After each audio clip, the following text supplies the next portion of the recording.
Somebody's got to do this show. Guess it better be us. Nobody knows when it starts.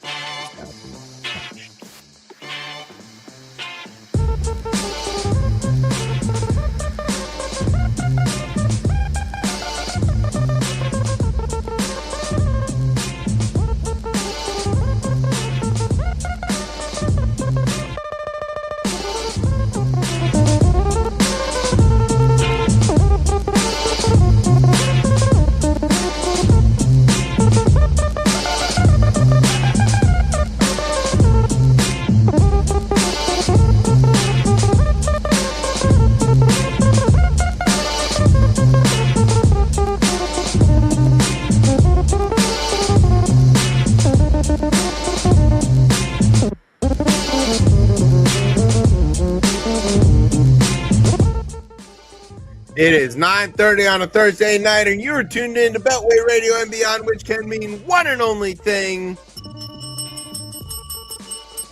And this is ChipChat. Welcome to ChipChat, everybody. I'm Chip, and not Tez tonight. Who are you, Pat? Oh, man. They call me the Black Picasso, Patrick Washington. What's up, family? What's going on? So Pat is our favorite co-host on call, I think is the right word for him. Hey, man, say the word, man, and I'm here.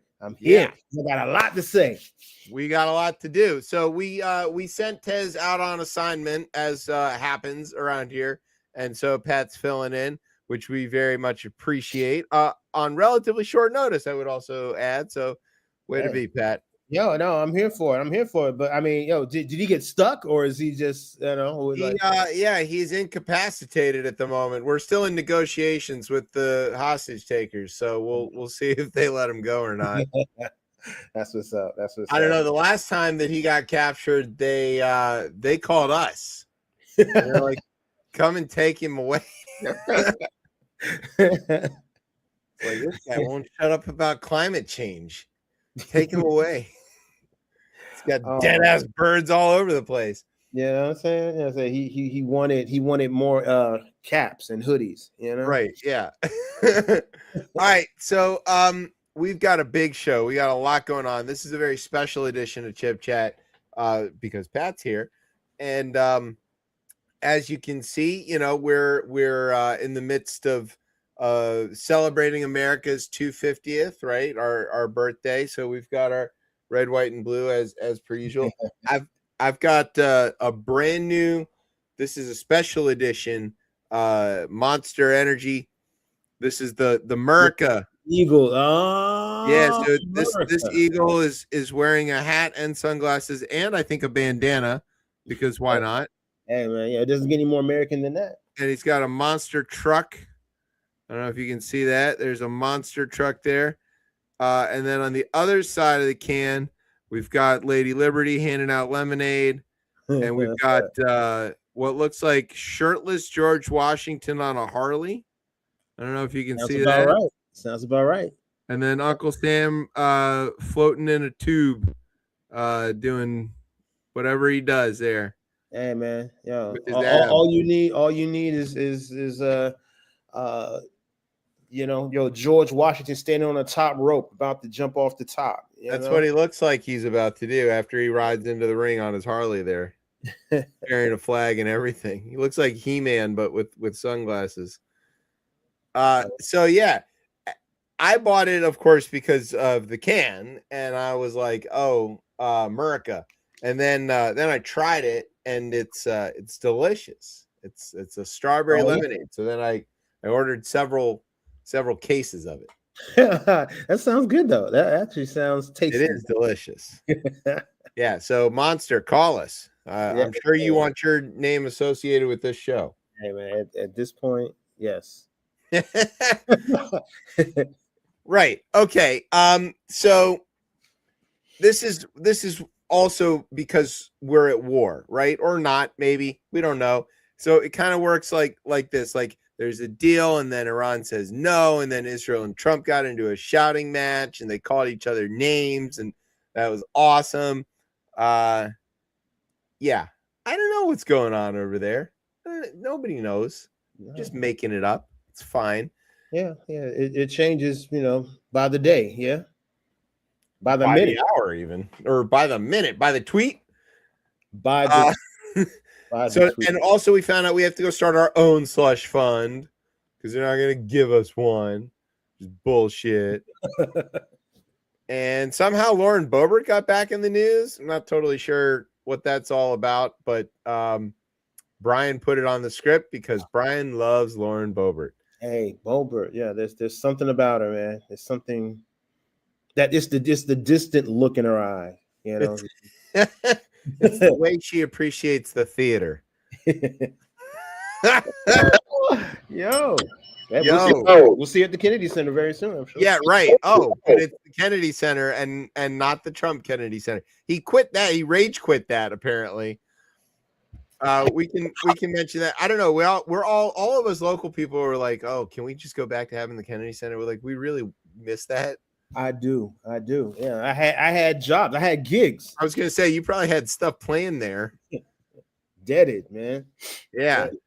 And then Pete Kegseth is doing something with some sailors. It looks a little like the dance number from Springtime for Hitler. And nobody's sure what that was, but it's an incredible video. I highly recommend you go check that out after you're done listening to us. Yeah. I don't know what's going on with old Pistol Pete there, but something. So hey, who knows? He's into it. He is into it. Yes. And then we'll have headlines. Of course, we're gonna make Pat blind read some headlines. I'm here for it. Yes. Yeah. That always goes really well. I put on my poet voice. Yeah. Have to channel our inner Jost and Che. And see if we get through this. Okay. So do you have a word for our favorite game here? Yeah. I think I got one. Yeah. Okay. I think I'm thinking I've got one. Yeah, I'm ready. I'm ready. So yeah, sit back, grab some hantavirus. It's Bald Eagle time. You're listening to the best show, the only show, Chip Chat on Beltway Radio and beyond. Man, got it.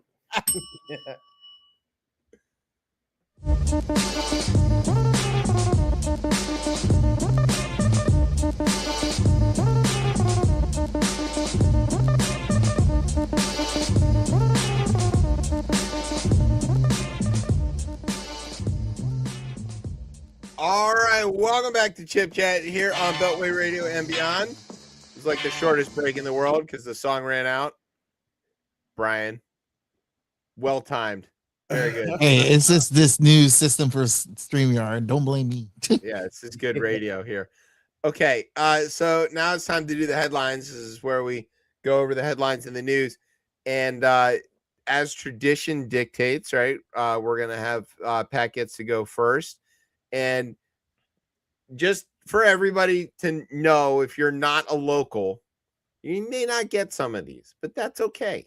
Okay, you'll catch up. You'll learn. This is your learning moment. We learn as we go. It's kind of like the presidency. Okay. Yeah. Okay.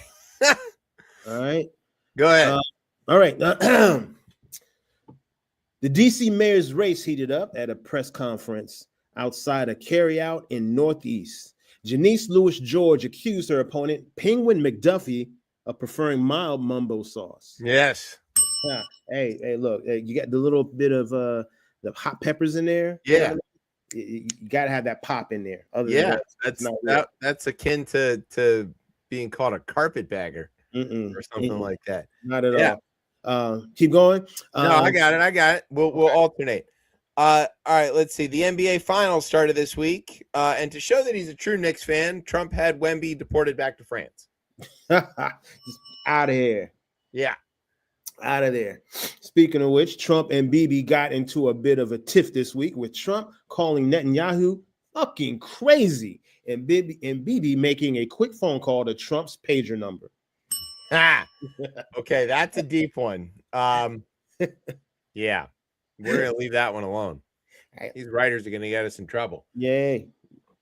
the fight between the two leaders will be settled in the new venue outside the White House, now known as the Octogenarian Gone. The octogenarian gone. I hear they're going to keep that there. I heard the rumor I is think he's going so, yeah. yeah, I think that right there is.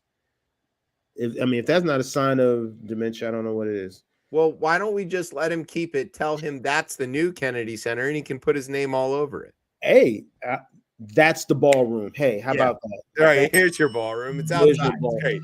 It's There's grand. your It's ballroom. wonderful.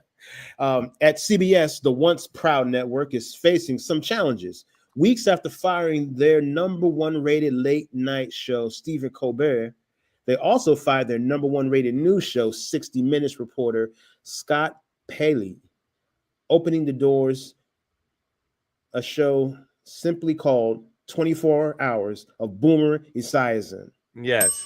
The only thing left on CBS is going to be Boomer Esiason. That's I can see that though. Yeah. Nobody would watch that. My parents would. All right. Watching him drone on about AFC football.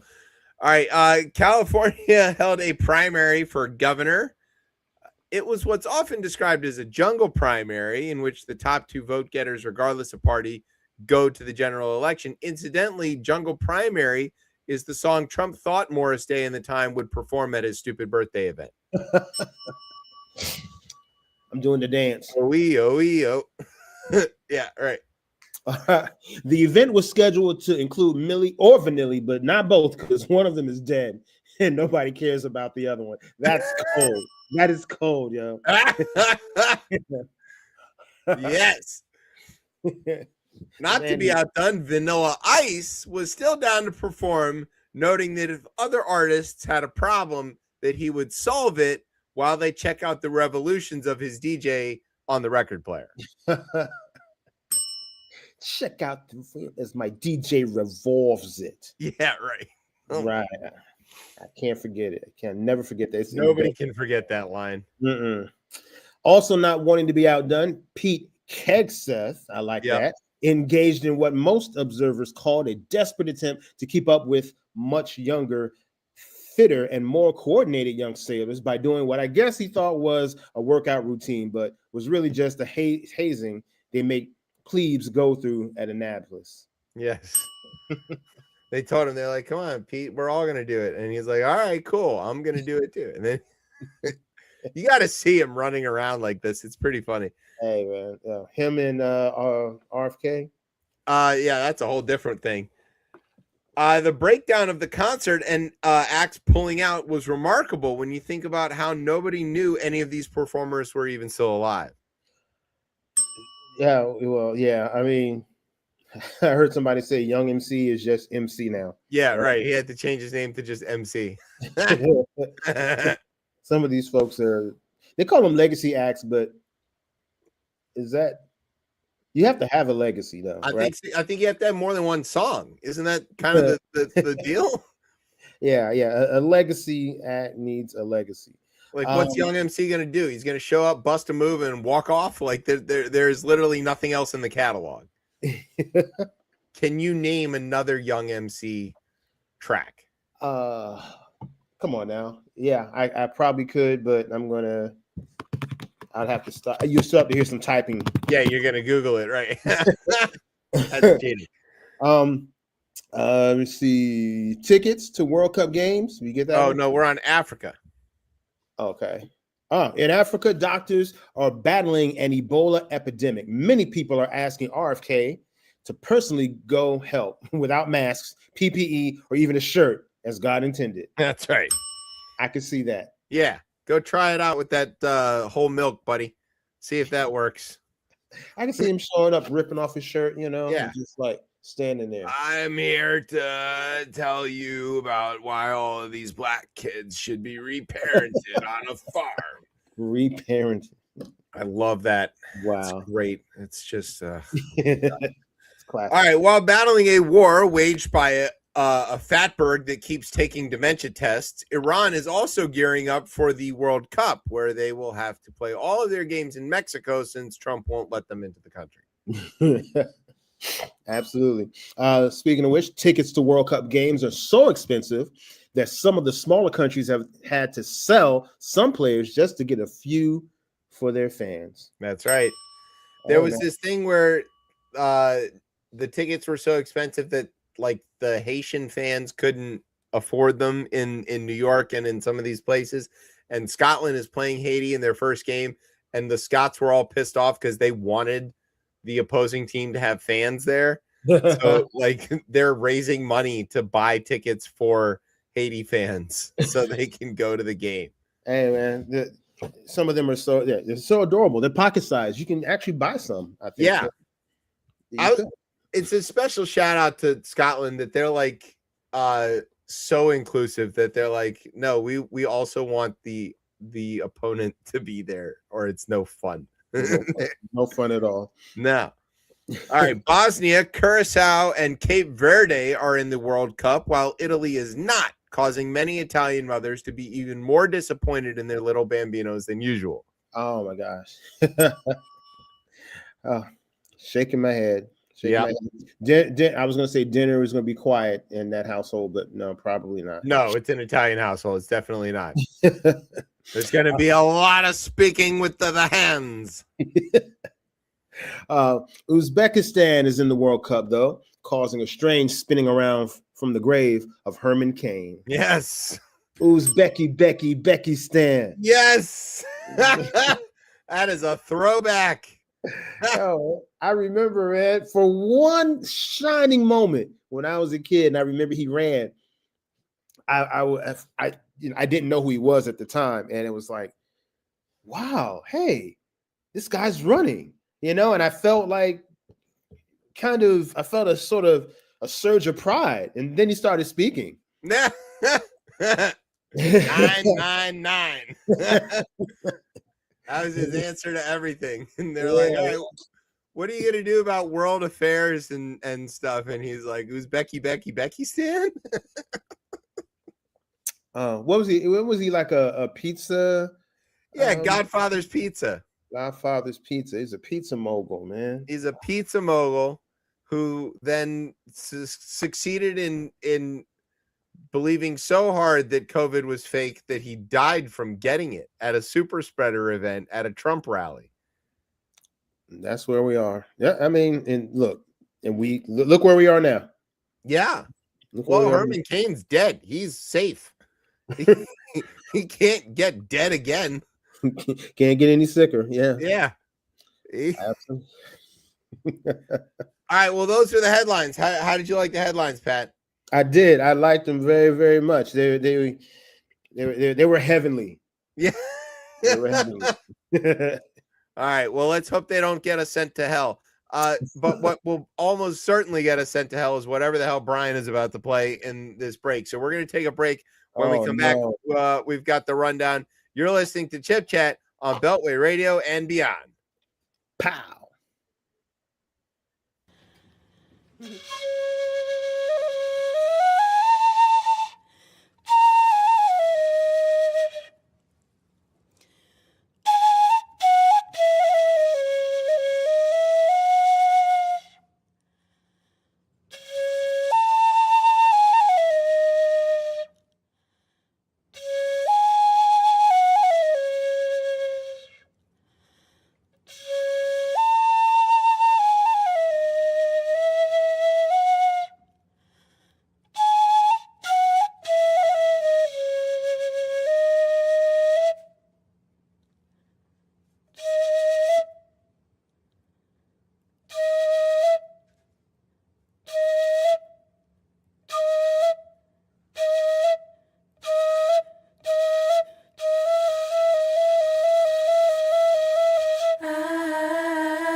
Del suelo, siempre en mi cabeza, aunque estés muy lejos, pienso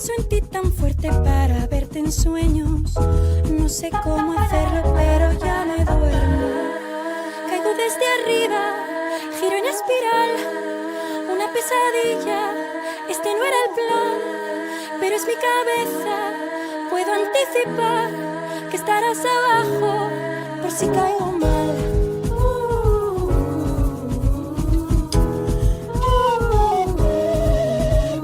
Caminamos por el mar, nos queremos con locura. Te regalo una ciudad, tiene envidia hasta la luna.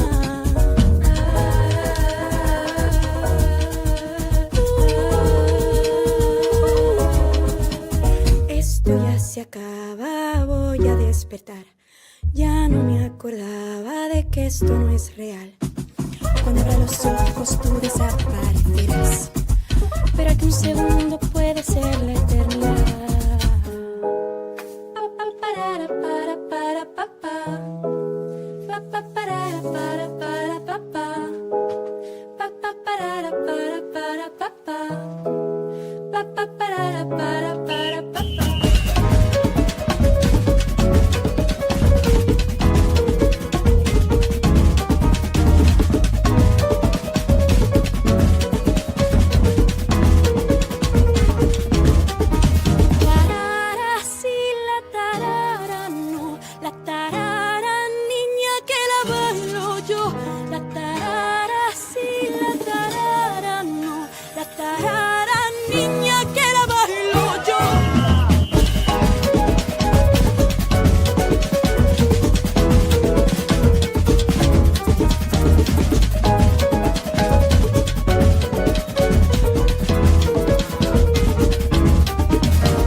Thank you very much.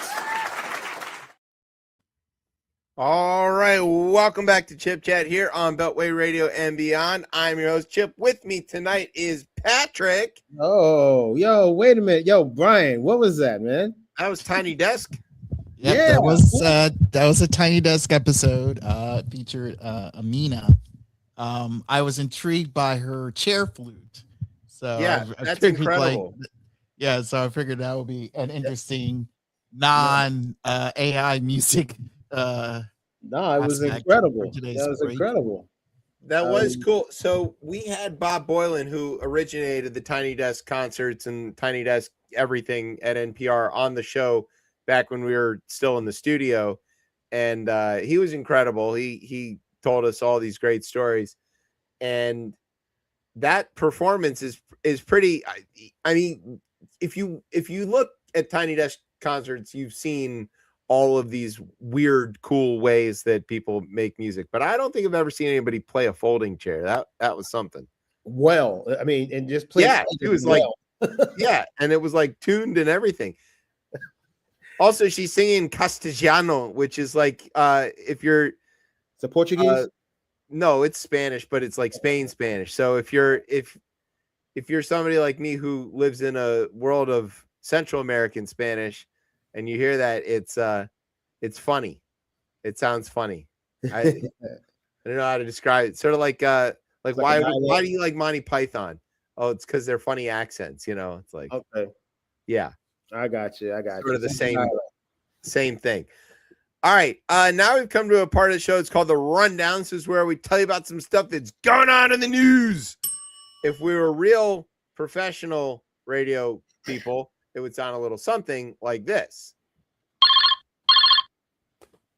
No. From Beltway Radio and Beyond in Washington, D.C., I'm Emmy-nominated TV newsman and just bona fide sexual beast, J. Scott Smith.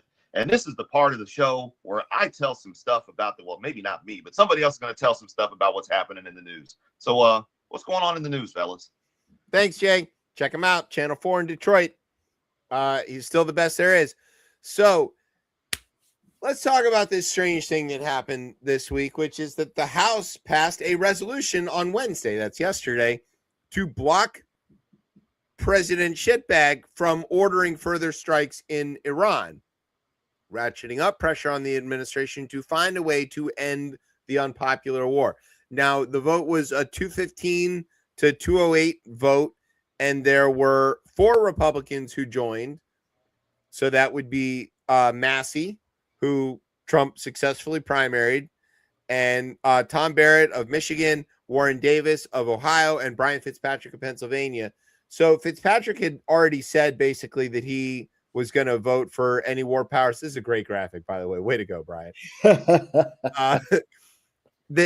So Fitzy said he was going to vote for anything that reinstated the war powers or was pursuant to the war powers resolution. And Massey, of course, is in the YOLO caucus, right? You know about the YOLO caucus, Pat? No. It's you only lose once. So because Trump has primaried a bunch of these guys and they're essentially lame ducks, they're free to do whatever they want to do. Thomas Massey wants to do these things. He has been pretty against the war from the beginning, and specifically against the we're doing this without congressional approval part of the war. So that was not a surprise. It wasn't really a surprise to any of these guys, but it's just sort of a surprise of like how this was forced and how this happened. So just to be clear about this, Mike Johnson, MAGA Mike, did not want this vote to take place. He tried to stop it from happening by putting the House out of session early for the Memorial Day holiday because it was clear that they had the votes. And so he's like, nope, we're wrapping up. See you later. Everybody go home. And but they eventually had to come back, and come back they did. And they forced the vote using a thing called a discharge petition. A discharge petition works. So normally the speaker gets to control like what gets voted on in the House and all of that. But if enough members vote for a discharge petition, they can basically force a bill to the floor for an up or down vote. And it had enough votes to get the discharge petition passed. And so then they had to vote on it. And of course it passed. Okay. Now, where does this put us is kind of, it's symbolic in a lot of ways. People are, that's the way people are referring to it. It's not exactly symbolic. It's just mechanically not going to change anything. And here's why. The Senate has to vote on something similar. They didn't. They procedurally advanced a bill that was similar, but it didn't pass, or it hasn't yet. But Okay. if it did, then Trump could veto it. And there's not a 2/3 majority in either house to override the veto. And all this bill is saying is that, like, hey, we're invoking the War Powers Act and you're violating it and you have to stop doing what you're doing, which Trump doesn't seem to give a shit about laws anyway. So he would just do whatever the hell he wants regardless. But it is worth noting that we have seen the rarest species ever. You know, that like scientists search for this for years and they never see one, but we found 4. Have you ever seen them? Well, yeah, not until you show me those photos, right? Never. Yeah, they're called congressional vertebrates. Means they have a backbone. They found it. They found it. They found it. 4 of them did. The other 200 and some odd are not. Yeah, 208 of them are still jellyfish. What is it? Is it because these folks? What do you think gave them the stones? Well, in Massey's case, he's got nothing to lose, and I think these other guys are in tight races for re-election where the war is unpopular, which the war is unpopular all over the country, and it's probably what their constituents wanted them to do. How about that? How about that? How about that? Now, the other ones are all just a bunch of Trump lapdogs, which is not fair because now what is JD Vance going to do? But they have taken JD Vance's job of licking boots, and that's where they're at. I don't know. why Congress is so eager to not do their job, but at least a few of them want to do it. So we'll see. There's also this other bit that the House also had some. They voted. They voted on the discharge petition to advance the Epstein law that forced Trump to have to release the Epstein files, which he hasn't done. So that's the thing. Is like, okay, Congress, you pass a law, president even signs the law, and then he just doesn't abide by it. It's like, hey, it's just a piece of paper. Yeah, it's a suggestion. What are you going to do, Congress? What are you going to do? Fire me? Yeah, exactly. Oh, man. Did you talk about this Russia finance and energy? Well, what, Russia? No, not yet. We haven't got to that yet. Okay. But so there's another thing that happened here relating to this is all about the Iran war, right? That's what they're voting on. But there was also some stuff about Ukraine in this, and later on Wednesday, the House bucked Trump and MAGA Mike again, voting for Ukraine funding. And this is, again, like a very strange thing that why Republicans would vote against funding a war against Russia. Like, what happened here? You remember back when this eagle was just a young chick, and we were out there like kicking Soviet ass, and we were like, yeah, you goddamn Russians, the Ruskies are up to some shit again. And then the Republicans were number one in that, right? They'd tear down this wall or whatever. Man. You're right. They were the ones I was going to say looked up to, but they definitely were the ones who had all the muscle at that time. Yeah, Ronald Reagan was out there talking about we're gonna the evil empire and the Iron Curtain and tear down this wall. What was the other? Trust but verify. Like it's giving it to the Russians, man. And now you got Trump out here talking about, well, Putin's a good guy. He likes me. I like him. He gave me a soccer ball once. Like, all right, guy. Yeah. So then this other thing about the Iran war is we want a ceasefire. Everybody wants a ceasefire. The Iranians want a ceasefire, probably. We don't know who they're talking to. Trump says he wants a ceasefire, but every day he either threatens them or rolls over. We're not really sure what it is on a given day.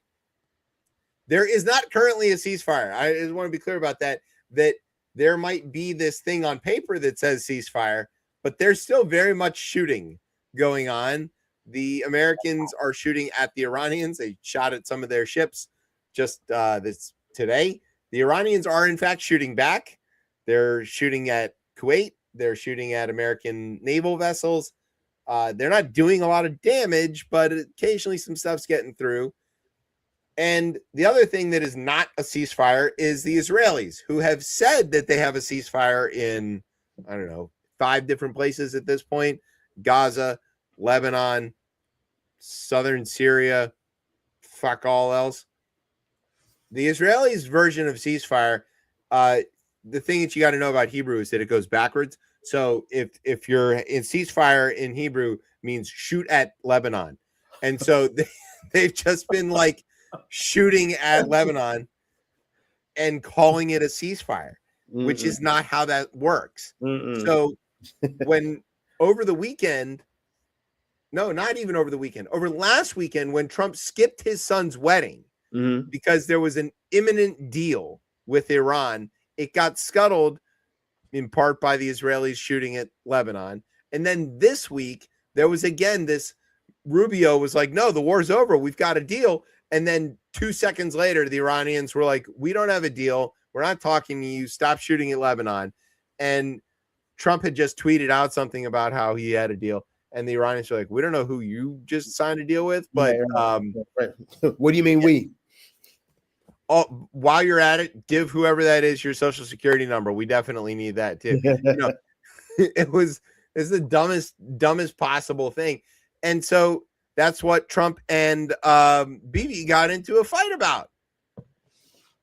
So imagine, if you will, two very old men who I cannot, and thank God it was on the phone, because could you imagine what that room would have smelled like? These old men are like, okay, so there was this phone call. Here's my version of the phone call. Okay. Baby, you're killing me. I want to get a deal. I'm bored with this war. I don't want to have a war anymore. The war, many people are saying the war is not fun. It's not fun. I'm not enjoying the war. I want to go home. I want to play golf. And then Netanyahu was like, I'm gonna shoot at Lebanon. And Trump's like, no, you see, baby, that's the problem. Like, okay, you're shooting at Lebanon. Iran doesn't want you to shoot at Lebanon. I want a deal. I want you to go stop shooting at Lebanon. And Bibi's like, no, you gave me the weapons. I'm going to use them to shoot at Lebanon. And Trump goes, you're fucking crazy, is what he calls it. He says to him. And they literally just are just lashing out. I mean, this escalated in an actual phone call. Yeah, and then and he's like, you're an ungrateful son of a bitch, and we gave you all these things. And I've done more for you than any president in history. This is what he said. This is actually true. I'm not making this part up. He said, I've done more for you than any other president. I moved the embassy to Jerusalem. I backed you in your Gaza war. I went to war with you in Iran when I didn't think there was a good reason to do it, and all this stuff. And this is the way you repay me, and you do all this shit. On the day of my daughter's wedding, this is and it was so like that. And then and Bibi's like, yeah, and wow, like that. Trump told me you'd be in prison if it weren't for me. I'm saving your ass. Everybody hates you now. Everybody hates Israel because of this. That's the quote. And Trump admitted to it. He was like, yeah, I said that stuff. A second source briefed on the call said Trump was pissed and at one point yelled at Netanyahu, what the fuck are you doing? Wow. And just in case anybody thinks there's a language barrier, there's not. He lived in America for most of his life, and he definitely understood every nuance of what Trump was saying. Wow. So, look, I'm all for these two guys being miserable, and I think neither of them makes people like me safe. But I don't like the idea of crazy old men deciding world policy. This is a bad move. It's bad. All the way. Yeah, so they've had like tense calls in the past, and they say that they always get over it, right? They call each other fucking crazy and whatever, and then the next time they talk, they'll be like, remember when you called me fucking crazy? Yeah, you are fucking crazy. Yeah. Well, good to see you, buddy. It's all backslapping and whatever. I don't know if that's cute or disturbing to think that they constantly or that is the level of their communication. You know what I mean? Like, well, if it was non-consequential, it'd be fine. Like, right. I used to volunteer at this old folks home when I was in Connecticut, right? Mm-hmm. And there were these two old guys who they spent every day together playing checkers and just kind of hanging out, right? And if you didn't know the two of them, you'd think they hated each other all day long, just hurling insults at each other. Oh, you just fucking come down. And then the other, oh yeah, I know people like that. I do. I'm picturing what was the movie? Life. Eddie Murphy and Martin Lawrence as two old guys that just like, you get on my nerves, you get on my damn nerves, Yeah. But they love each other, right? They're like best friends, but they spend all day just ragging on each other and just calling each other names and shit. It was very entertaining to watch. But right. But you don't want those folks making I do not. I want those guys playing checkers and hanging out and yelling at Judge Judy on the TV. I do not want them, and they were not yelling appropriate things at Judge Judy. But I don't want them in deciding wars at all. Oh, I bet they weren't. Yeah. they were in wars, but that was the other war before. Other ones, right? Yeah, back when we knew which side we were on against the Mhm. Nazis. So what's the read here? Is the war going to continue? Is the war not going to continue? Is there a war going on? Can Congress pull back from this? Can they pull funding from this? Would Trump care? What's going to happen, Pat? Go ahead and give us your Nostradamus impression. Oh man, I don't know. I mean, I feel like look, Lebanon is in trouble. I just know that. I mean, but I think the people of Lebanon have always, they've seen worse. They've seen worse, and I know I don't want to say that they will, keep your chin up and you'll get through this, but I know that they're going to, they'll come out of this on the other side. I just hope that they don't become a casualty of our stupidness. You know what I mean? Our foolishness. And everybody, so I just feel like it's not, everything is taken care of. Everything is not taken care of. It is not. This is not by any stretch a good situation. Now, as you mentioned, Lebanon's basically never not been at war, ever, for thousands of years. They've always been caught in the middle. They're not at war. They're caught in the middle. They're caught in the middle of a war. And keep in mind here that the Israelis would point out that they've got a peace deal like with the Lebanese government, but it's Hezbollah that they're going after. If you think that Lebanon's government is strong enough to tell Hezbollah what to do within their own borders, you're fucking crazy. Hezbollah does what Hezbollah wants to do. Yeah. And they work for Iran. So it's all kind of tied together. And the Israelis invaded Lebanon back in 1980, if you can believe that. And they occupied southern Lebanon until the year 2000. Wow. For 20 years, they occupied southern Lebanon until Prime Minister Ehud Barak pulled the troops out. And within a year of unoccupying Lebanon, Hezbollah was hucking rockets across the line back at Israel, and they were forced to go back and fight them again. And so the amount of time that Lebanon has been unoccupied is minuscule compared to the amount of time that has been occupied by the Israeli army. Also, there's a UN peacekeeping force there, and they just had one of their guys got killed today. So it's bad all the way around. Let me jump in real quick. Because I wanted to say that I feel like I've spoken to several people, and it irks me how a group, such as Hezbollah, whatever organizations or terrorist groups there are, get labeled as the representatives of entire people of this government. You know what I mean? Of a country. You know what I mean? And too often we end up demonizing entire people just because of one group. And I've seen that, and I'm seeing that again now.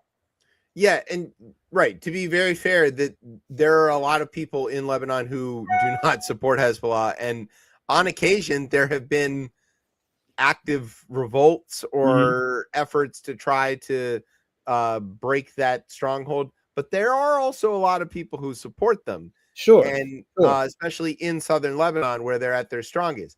But yeah, you can't really judge a country by a group. Imagine if the only people from the United States you met were a bunch of happy Boston fans after the Pats won a Super Bowl, right? Right. And those are like the worst people that we have. Yeah, they're burning shit down. Yeah. Yeah. It's either them or like Philly fans. Okay, so imagine if you have just arrived in the United States and the first 20 people you meet are all like wildly excited Boston fans after a Patriots victory. And they're all like, yeah, Tom Brady's the greatest and we're packing the car and all that stuff. And then you just be like, oh, no, this country sucks. And then you'd leave. You wouldn't want anything to do with us. But then we'd be like, no, sorry, the rest of us, we're all over here normal. This is the normal part. We're the normal. Lebanon's full of normal people. And they just want to like go to work and come home and eat supper and go to bed like all the rest of us. Yeah. I wish the Israelis would stop bombing everybody. It's not good. It's not helping. It doesn't seem to work. I've been literally at this since 1980, fighting the exact same group. That's my entire lifetime has been this exact same war. And nothing has changed. The border hasn't changed. The line hasn't changed. Mm-mm. Who is winning hasn't changed. Mm-mm. Nothing has changed. No, it's time for a new strategy. I mean, the World Cup's coming up.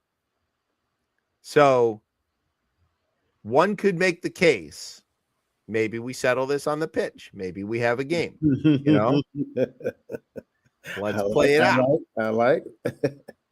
There's all these movies in the 80s where like world decisions are decided over arm wrestling championships or whatever, right? It could be that. Hey, we've tried everything else. Yeah, at this point, may as well. But Trump's gonna fucking chicken out again, which I can illustrate right here. And this is one of my Trump chickens. I have many Trump chickens. There he is. And does it make noise? No, this one's a plastic. He's okay. His hand comes off. If you want to switch which hand he's doing the thing with, he can swap. Yeah, I think his hair comes off too. You can rotate that. Yes, like in real life. Yes. Yeah, just like in real life. Yeah. See, and Trump always chickens out. Taco, taco, taco. So we'll see where we get to.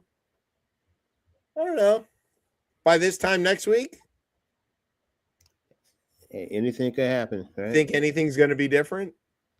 No, I don't think it's going to be different. I don't think anything's going to be different. He tweeted 47 times in the space of 3 hours the other day. Everybody talked about that. That was like a really bad crash out. I don't know what it was. Was it medication? I don't know if it was a episode or what, but yeah. He's knucking futs. That's what it is.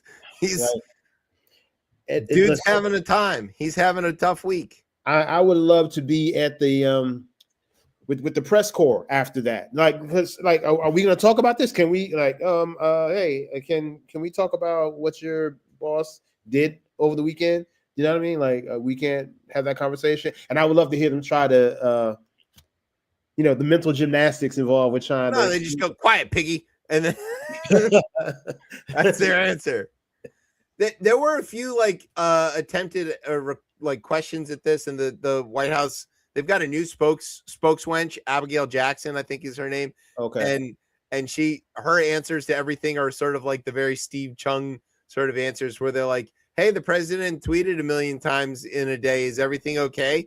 And her answer is, Trump is the best tweeter of everybody else. Nobody else can tweet like Trump, and you're an idiot for asking, or something like that. Oh, one of those, huh? Yeah. She's doing really well. She's going to keep her job for a good long time. Don't you dare talk about dear leader.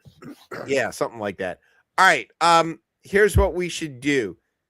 We're going to make Iran predictions on Kalshi while we take a break. Or what's the other one? What's the one with Don Jr.? Don Jr.'s in both of them. What's the one where you can bet? Polymarket. There we go. We're going to play some Polymarket bets on whether Trump's going to chicken out again while we take a break. And when we come back, we're going to talk about Trump losing in court again, because that's one of our favorite subjects. And it seems to happen all the time. All right. You're listening to Chip Chat on Beltway Radio and beyond. Booyaka.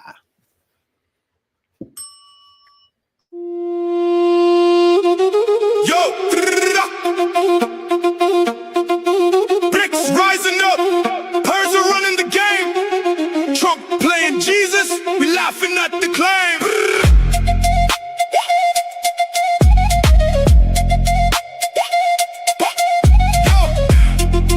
Yo,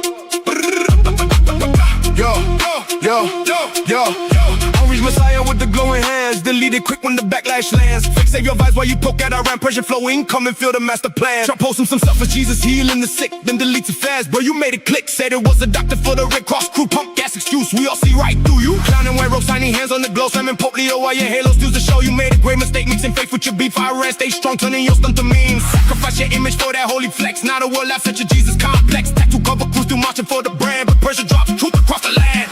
Iran strong, Trump Jesus on the play, Persian flow. Feel the math, it's too late. Iran savior, R.I.P. or fake. Drown in the memes, Iran dominates. Iran strong, Trump Jesus on the play, Persian flow. Feel the math, it's too late. Iran savior, R.I.P. or fake. Drown in the memes, Iran celebrate. You feud with the Pope over Iran policy, then drop yourself as Christ. What's the prophecy? Healing the sick while blocking Homer straight. We hold the gate, never sealing our fate. Softball champion with humor and pride. No need for missiles, just expose the lie. Your boy's confused, watching the halo fade. Iran laughs loud in this Lego parade. Islamabad fell, Navy tries his move, but Trump Jesus fails, we stay in the groove. Iran strong, Trump Jesus on the play. Persian flow, feel the math, it's too late. Clown and savior, R.I.P. or fake. Drown in the memes, but we stay great. Yeah, Iran wins a softball, Lego style supreme. Popping bars on your Jesus dream. Trump delete that post, go cry in the corner. Persia victorious, you made the grave error. Iran strong forever, that's the final call. Fake Messiah falls, we stand tall.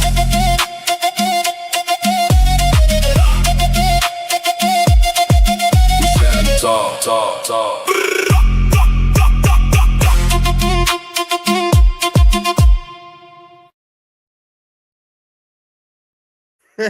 All right, Yo. welcome back to Chip Chat here on No. Beltway Radio and Beyond. I'm your host, Chip. With me tonight is Patrick. Yeah. Is that the Persia boy, Brian? I believe so. Yeah. Yeah. Persia boy, yeah, man.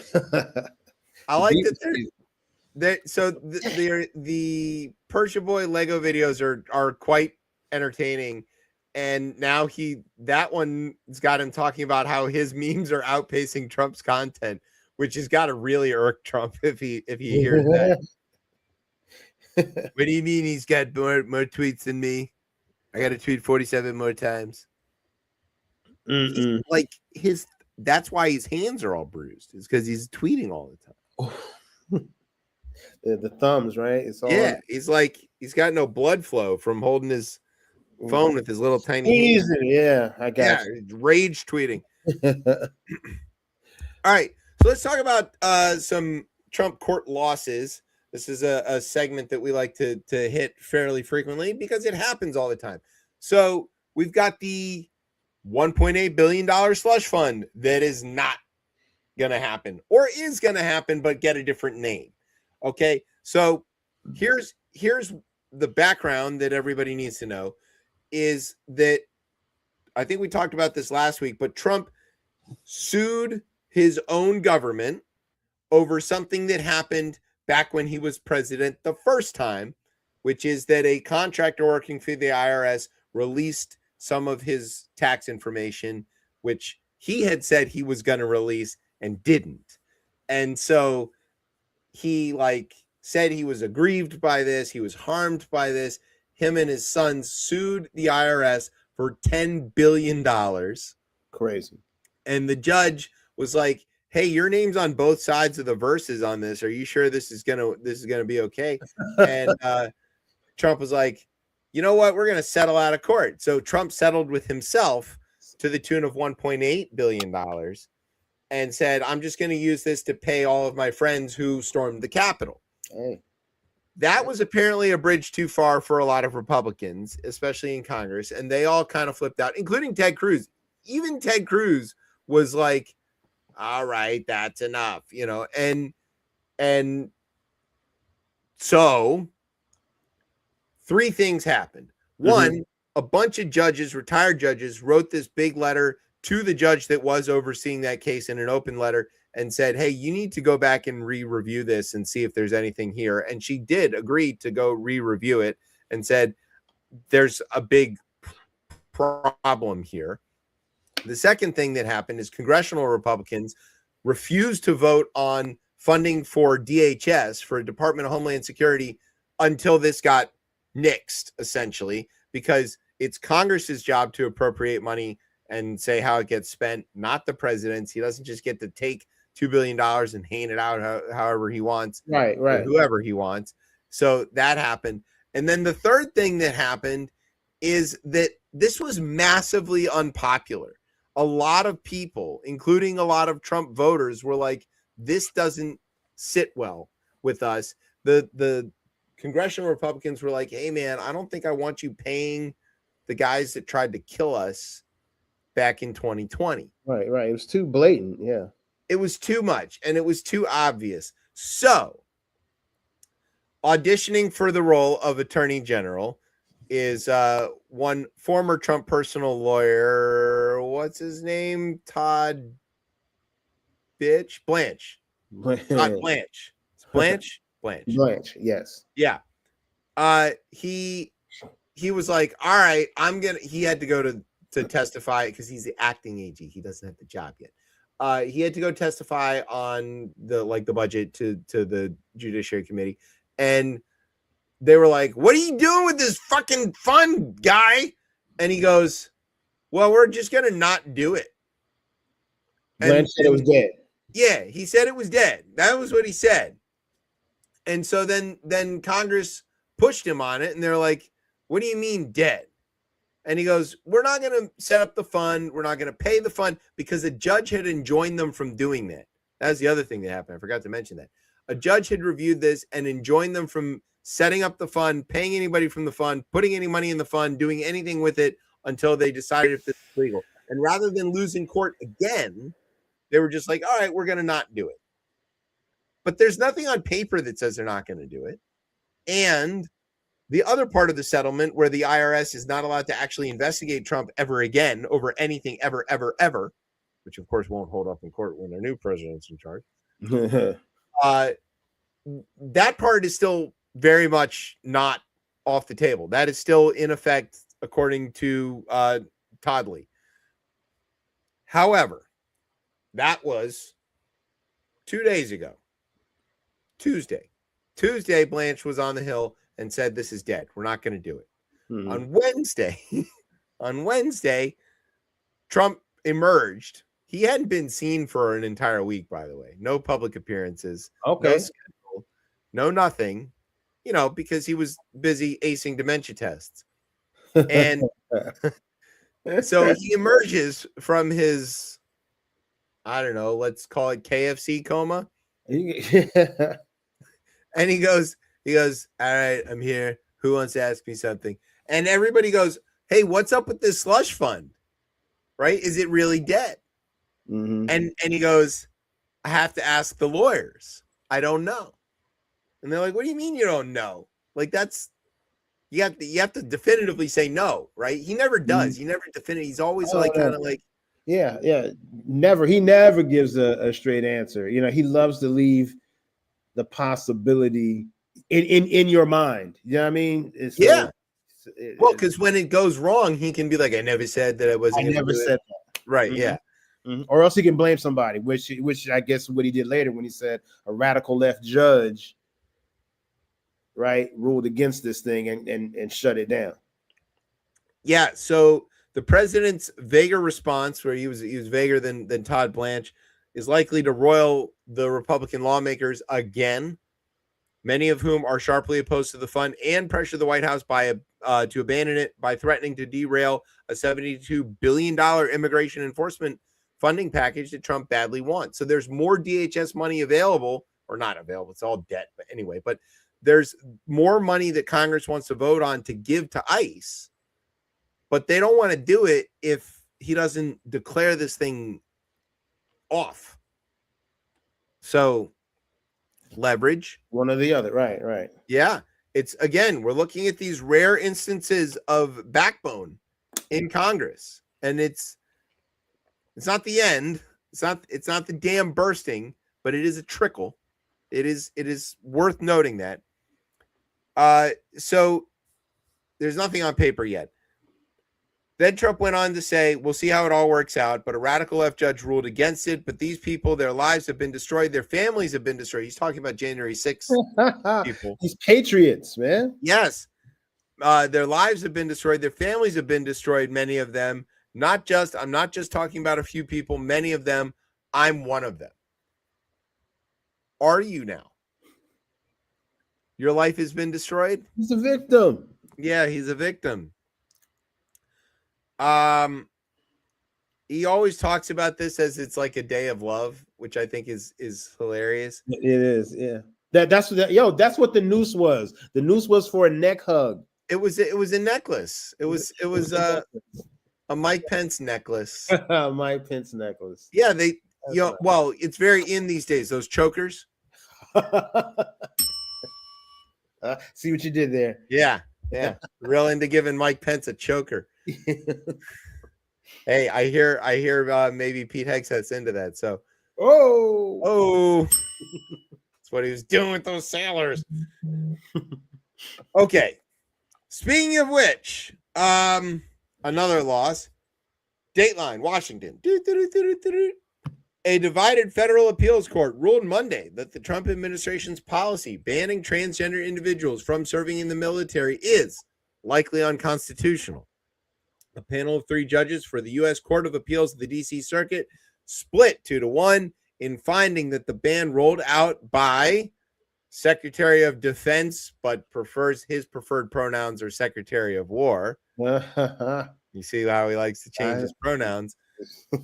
Pete Hegseth last year was driven by, quote, animus towards transgender people. I don't know what gave that away. The part where he said they're all a bunch of weirdos and I don't want them around or something like that. What did he say? No weirdos, no fatties, and no beardos or something? He had a line in his. I'm gonna find a quote. Yeah, in his Quantico speech. No weirdos and no beardos, something like that.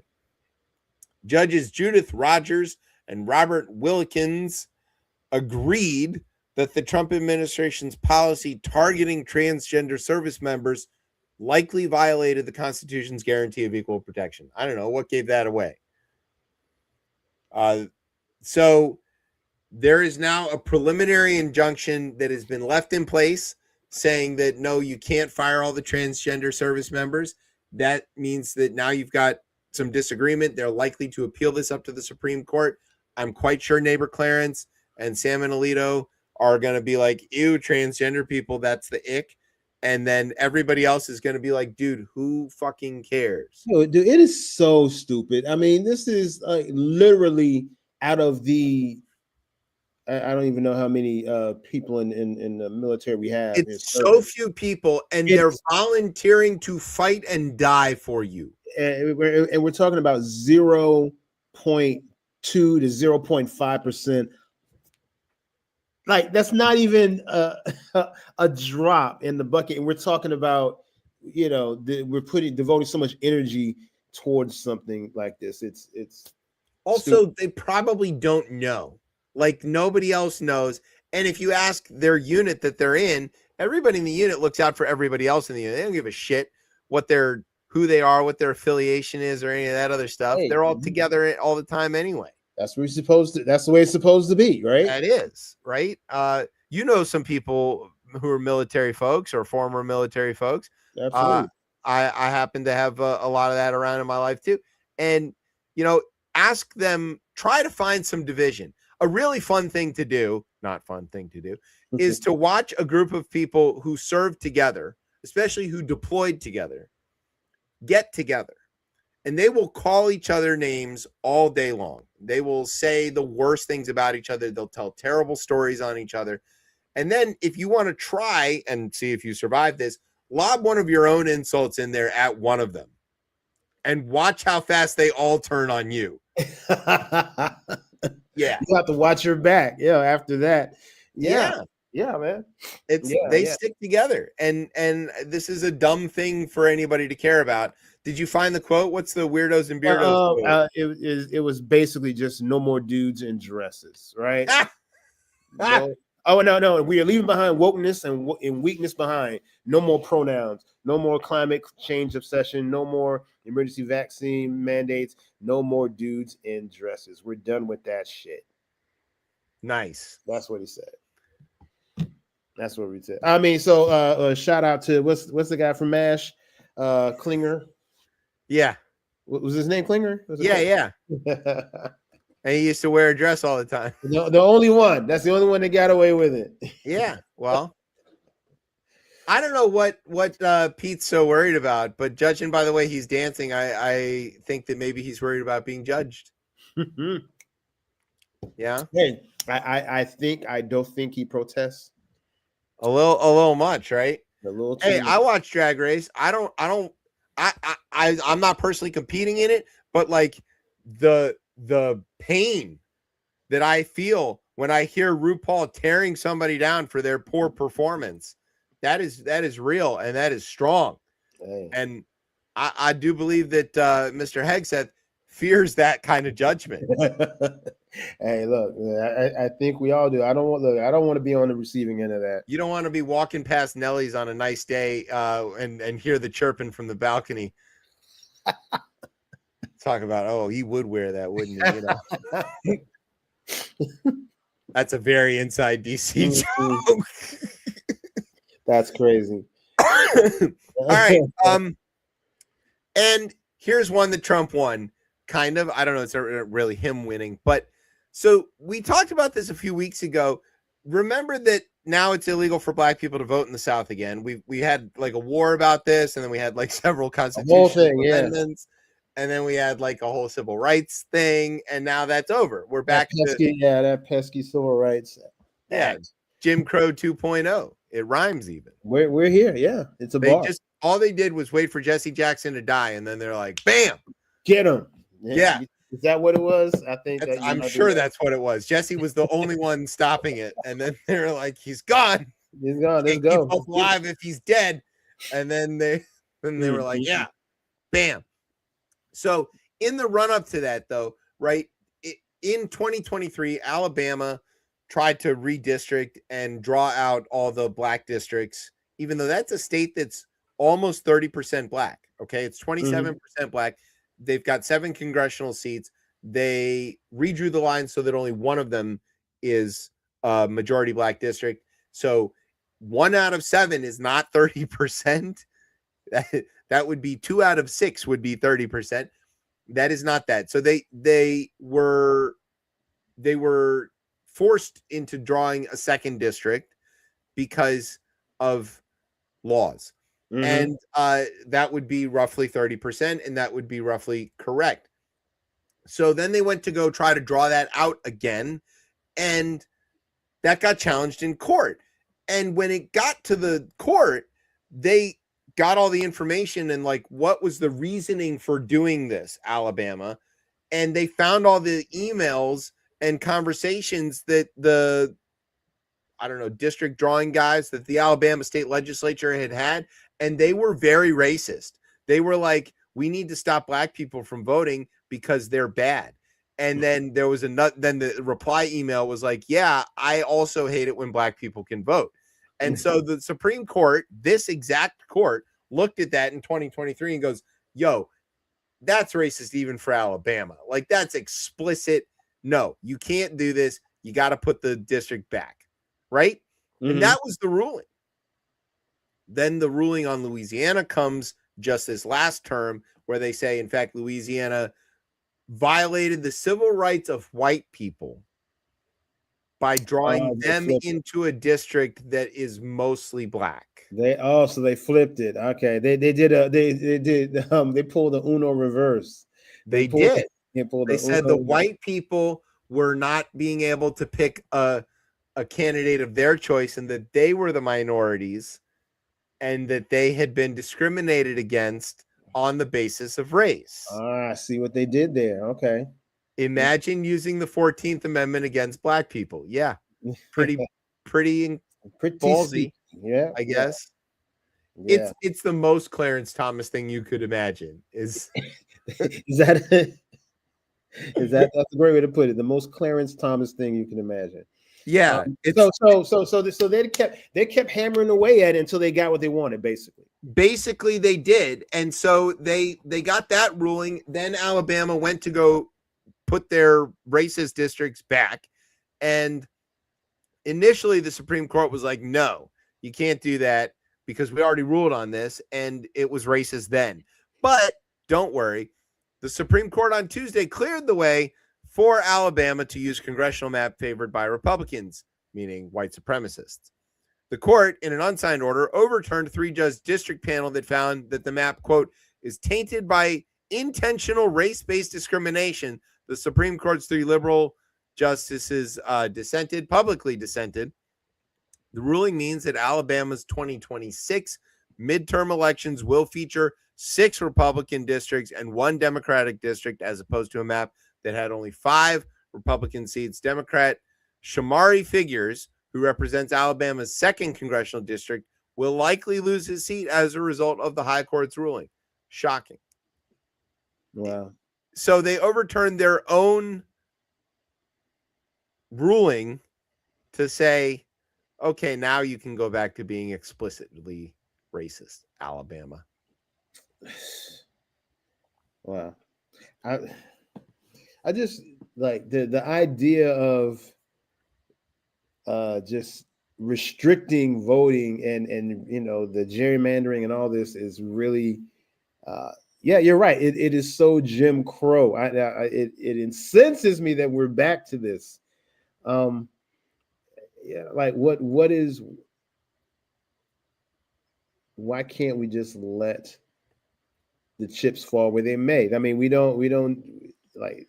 Well, consider this. If your ideas are shit and nobody likes them, you're not going to win elections. Right. So if you want to stay in power, your choices are run on ideas that people like or choose who gets to vote. The thing is, there's a significant number of people who share their ideals, so they could still try to reach those people, you know what I mean, and try to get them to come out. The only way to stop this, of course, is the thing that stopped it back in the 60s, which is enough white people have to get upset about this in the right direction and vote it out, vote them out, vote it down, change the dynamics of who's in charge, and put people into positions of power who will fix this. Mm-hmm. Yeah. Now, are you going to find another LBJ? Probably not. To find a white guy from Texas who is so dead set on ending segregation that he would literally twist arms. People say figuratively, he's a real arm twister. LBJ would go up to the Senate. He would go meet up with the senators because he used to be Senate Majority Leader. He would go meet his former colleagues and punch them until they voted the right way on these things. You're not going to find that. I mean, I don't see that unless they make me president. It's not going to work. Hey man, Make me president. Hey man, repping for what was the stand? Jamistan, pajama Jamistan. Oh, Jamistan. Yeah. Jamistan. Yeah. Well, ChipChatistan is up and running now. We're still working on our GoFundMe to send us to MicroCon, so stay tuned for that. But yeah, I think you already got a position in the government, whether you wanted it or not. I think we made you Minister of Culture or something like that. Yeah, I like that. I don't remember all the titles I've doled out over these little while, but it's fine. Yeah. Let's revisit that because I need a card, a shirt, or something. Yeah. Oh yeah. No, we'll have gear. I don't know that anybody wants it, but we're gonna put our logo all over everybody. But yeah, I don't see like a solution to this. Now, there is this one path that's kind of like popped up it's a little bit popular, is that some groups have been targeting college athletics as a way to change the behavior of some of these southern states, trying to convince young black athletes that it is not worth it to go play for Alabama or Ole Miss or Georgia or something like that because you're going to be in a racist environment and that's no good. And instead go to some place like Michigan or Penn State or, UCLA or whatever. And if Alabamians have to choose, we talked about this, I think a couple weeks ago, between having a winning football team and being racist, I think they will choose winning football team. And so it's like, you need to get this right, Alabama. Fix your fucking districts or you're never winning the SEC ever again. Right. And then they're going to be like, all right, all the voting. Everybody can vote. We're sorry, roll tide. We don't want that. There you go. You're right. Now, Like, imagine if Georgia is like, all right, well, we have black districts. You can come here. And then Georgia's like just standing over Alabama like, we have all of the black players. And Alabama is stuck. Oh, man, that would be beautiful. Yeah. And Georgia would be the crusader for civil rights, grudgingly. Could you imagine Georgia? Georgia being the captain of civil rights? Oh. We have all the black players, Alabama. Yeah. Do now. That's the Twilight Zone. Yeah. And Alabama will roll over. Yeah. Gotcha. I saw what you did there. Yeah. Even funnier would be if Ole Miss was able to like out recruit Bama and Georgia because they got it right on civil rights. And they were the ones standing there in the middle of the SEC going, look at you fools. We have all the black players now. Hey, look, we're close. We're getting there. I've noticed a lot of these teams. There was an issue with HBCUs. We're kind of pulling a lot of black players as well. Yeah, well, there was the Jackson State move there for a hot second with Coach Prime, who then immediately left for a big public university. And but that could be so that could be a thing, man. You better treat your black players right. That demographic. Yeah, let them vote. I like that as a move. You know what I mean? Political. Yeah, I mean, if you think about politics, like Tez likes to say all the time, it's all about persuasion, right? These are all just questions of persuasion. So what you got to do is find the thing that people care about the most and then use that as a way to advance your idea. And if there's anything anybody cares about in the Deep South, it's college football. So focus, guys. Yeah. Okay. I'm not out here in the recruiting trenches. I'm not out here with Michigan is not, we are not having this problem. All right. We don't have this problem. We have voting. Everybody votes in Michigan. We have all the voting. Detroit is very black. It's fine. Oh. But hey, just saying. The personal is political. So it's all tied in. If you're a big defensive end from deep in Alabama and you don't want to be there where you can't vote, Ann Arbor is a lovely place where there are lots of voting booths, and you can come to Ann Arbor and sack quarterbacks for us. Yeah, right. We'd love that. Please come with us. See, that's a perfect draw. Maybe I should run. Okay. I think it's time for the third half of the show, which means we should take a break, and then when we come back, we can talk about the third half of the show. Brian, what do you think about that? Since you haven't had too much input today. The South sucks. Ha! There you go. All right, you want to take a break, Brian? Sure, if you want. Yeah, let's take a break. Tez isn't here to do his Tez talk, so we're gonna have to do our version of Econ Nerd while he's not here, which is even more boring. So we're gonna take a break and come back and talk about economics. You're listening to Chip Chat on Beltway Radio and beyond. Wow.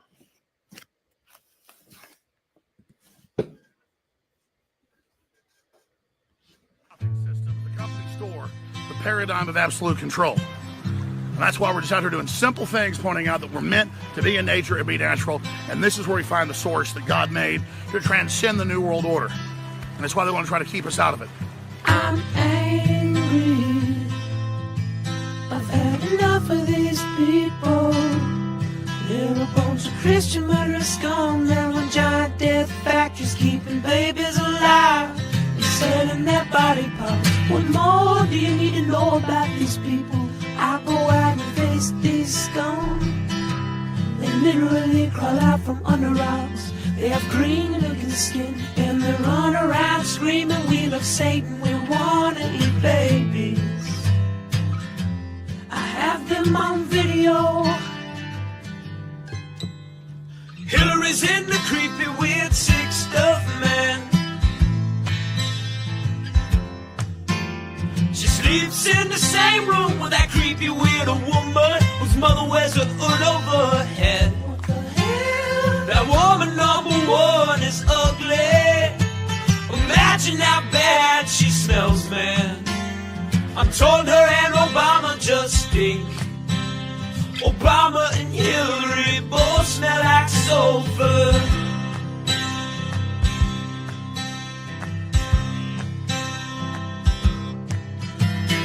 Near the roof, vampire pot, then the goblins are hobbling round, coming after us. My spirit gets close to that evil and I feel it go.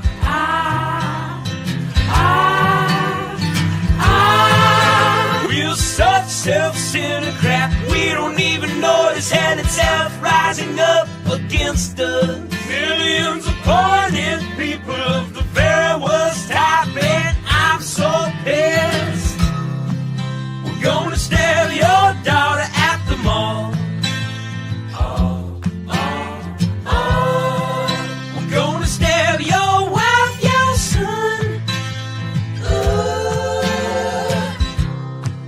We're gonna stab you with a butcher knife, and then the police chief is gonna say, we love our Somalis, we love our Muslims. Oh, they're so good, oh, they're so sweet.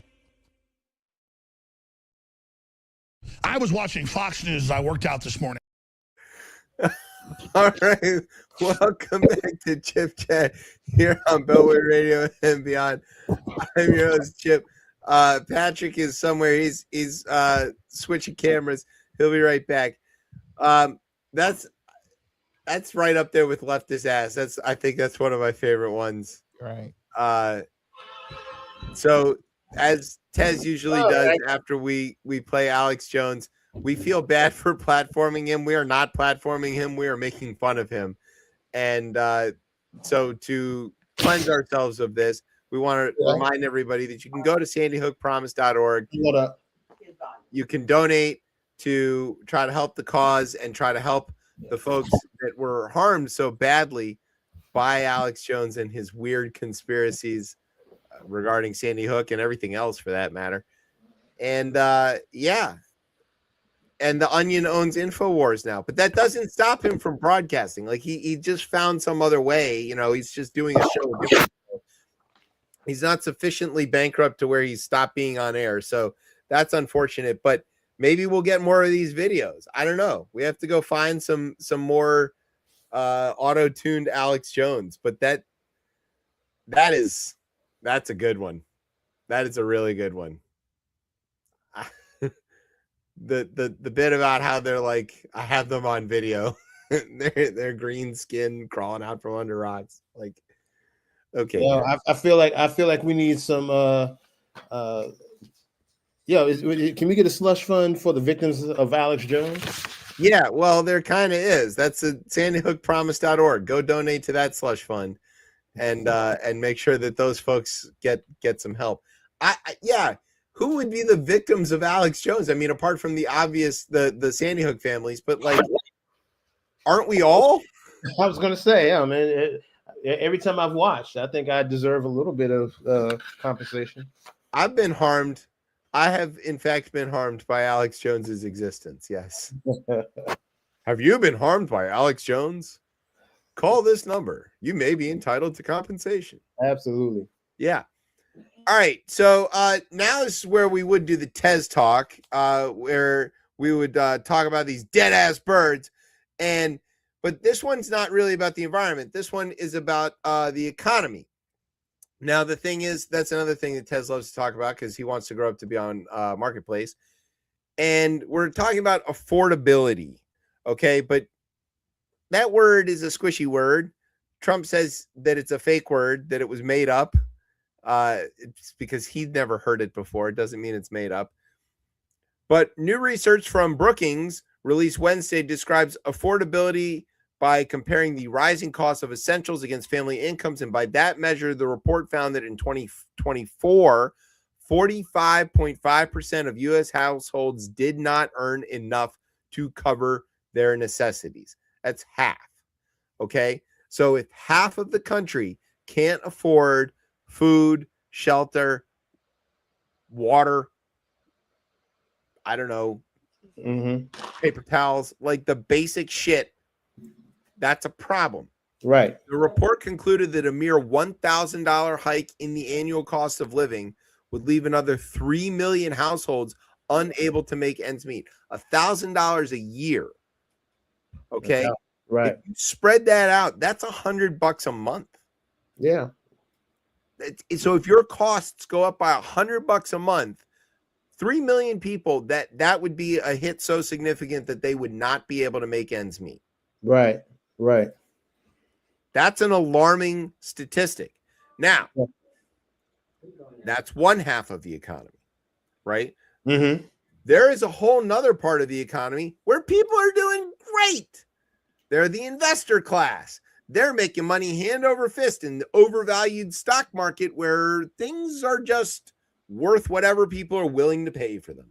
And those things keep going up and up and up and up. And so we are now once again facing what they call a K-shaped economy. I'm not doing that right. Here's a K. That's a K. Is that how you do a K?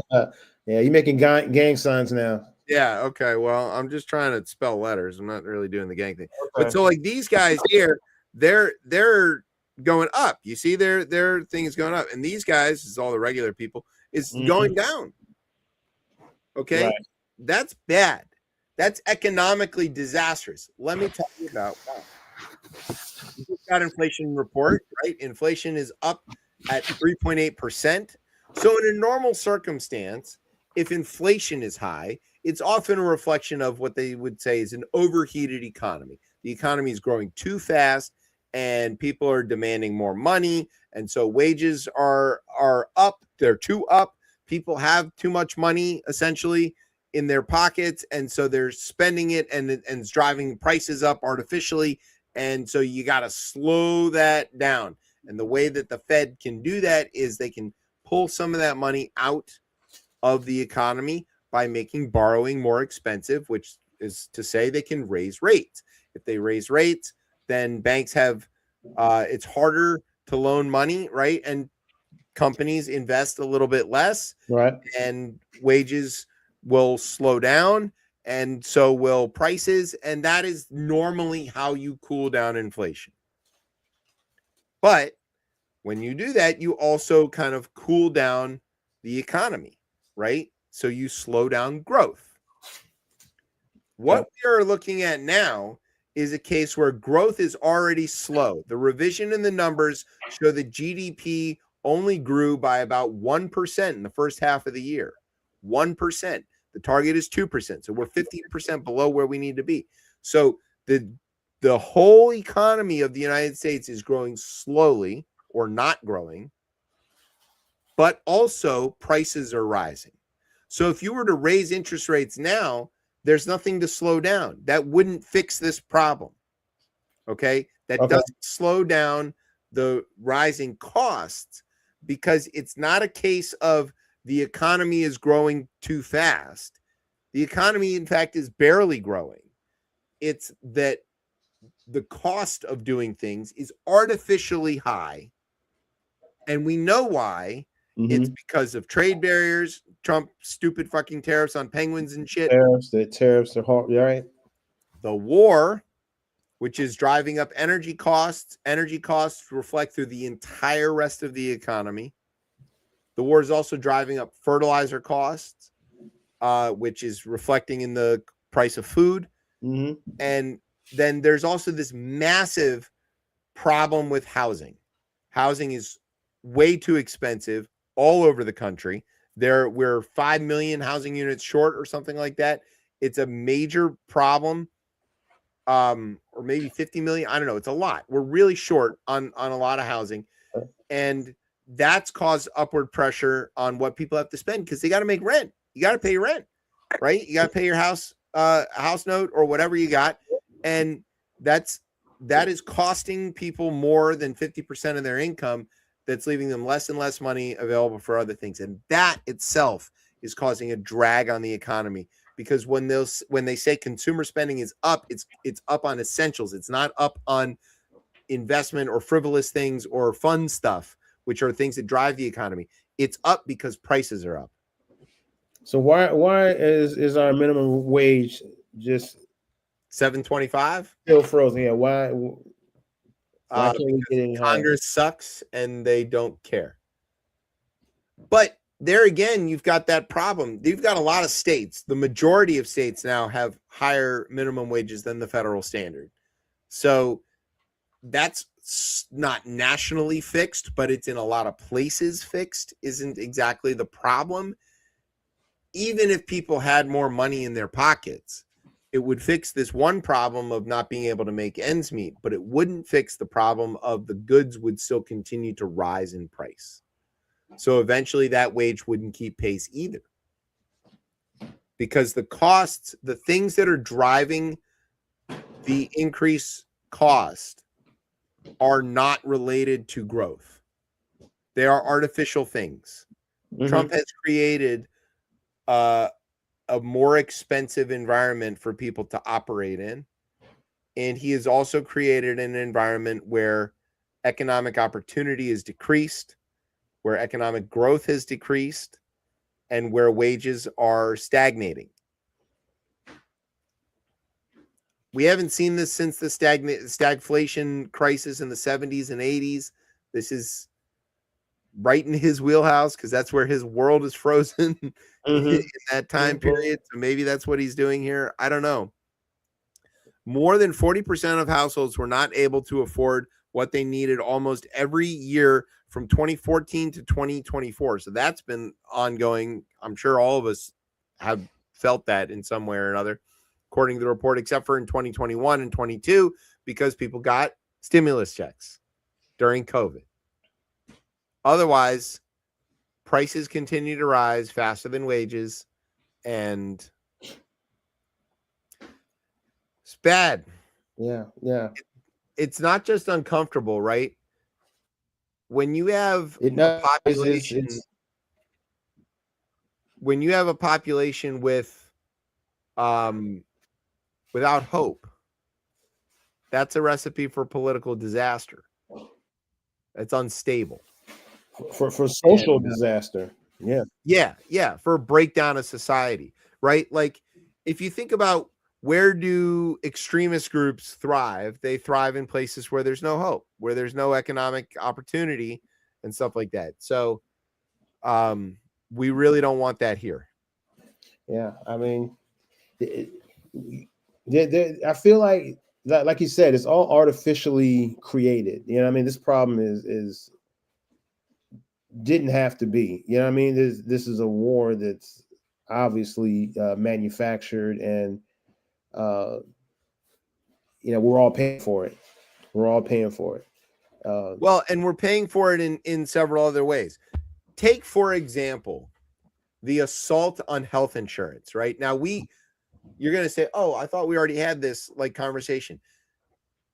Back in 2008, when Obama was elected, right? And in the run up to the Obamacare law signing in 2012, we all learned that the big problem of having a chunk of America uninsured or underinsured is that it makes medical care and insurance more expensive for everybody that is insured, because those people still get sick and they still need medical care, and that cost has to get paid by somebody, and it gets paid by all of us. If those people have insurance, then the rate of increase for everybody else slows down. And you know how we know this? Because when we gave everybody insurance, 47 million people got coverage because of Obamacare and Medicaid expansion. We saw that the rate of increase of insurance premiums slowed down. So we have real world data that shows that this works. Now you got the Trump administration unwinding those subsidies.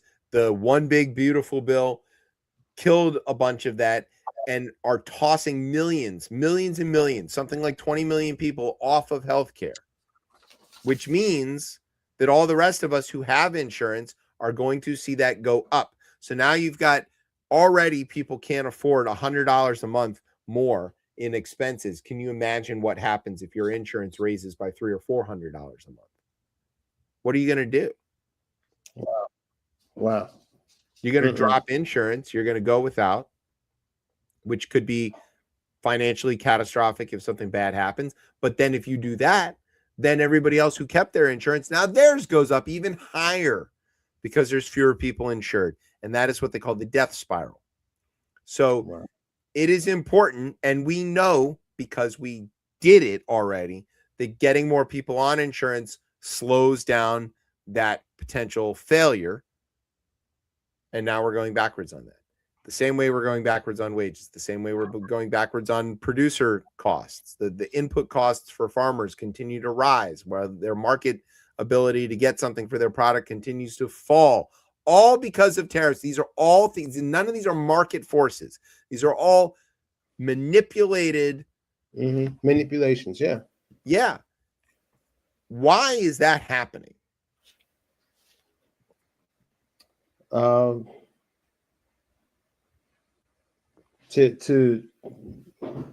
mean, for no other reason than to line the pockets, man, to line their own pockets, you know?